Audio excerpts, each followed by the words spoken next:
আসসালামু আলাইকুম। ওয়ালাইকুম আসসালাম। জি আপু, আপনার বাড়ি কোথায়? সিলেট সুনামগঞ্জ। নাম কি আপনার আপু? মিম।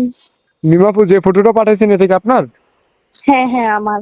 মাশাআল্লাহ, দেখতে খুব সুন্দর। বিয়ে শাদী হয়েছে? না না, বিয়ে শাদী হয় নাই, ভালো একটা মনের মানুষ পেলে বিয়ে বসবো। কি উদ্দেশ্যে নিয়ে প্রতিবেদনে আসলেন আমার দর্শককে বলেন। ভালো একটা মনের মানুষ পেলে বিয়ে বসবো, এই জন্য। ঘরের সৎ মা তো জ্বালা যন্ত্রণা কষ্ট দেয়, এই জন্য। ও, তো যদি কোনো দর্শক আপনাকে বিয়ে করতে চায়, আপনার সাথে সম্পর্ক করতে চায়, কোনো আপত্তি আছে আপনার? না না, কোনো আপত্তি নেই। ও, কাজকর্ম কিছু করেন? হ্যাঁ হ্যাঁ, আমি বাসা বাড়িতে কাজ করি। বয়স কত? এই তো 18-19। ও, 18-19 বছর। তো যদি কোনো দর্শক দেশ বিদেশ থেকে আপনার সাথে যোগাযোগ করতে চায়, আপনার সাথে কথা বলতে চায়, মোবাইল নাম্বার আছে আপনার? হ্যাঁ হ্যাঁ হ্যাঁ। এটা দিয়ে কথা বলতেছেন, এটাই নাকি? হ্যাঁ হ্যাঁ, এটাই। আচ্ছা ঠিক আছে, আমি আমার দর্শকের উদ্দেশ্যে আপনার নাম্বারটা এবং কি ফটোটা দিয়ে দেবো। যদি কোনো দর্শক ফোন দেয়, ধরে কথা বললেন। আচ্ছা আচ্ছা, ঠিক আছে। ওকে আপু, ভালো থাকেন। আসসালামু আলাইকুম। ওয়ালাইকুম আসসালাম।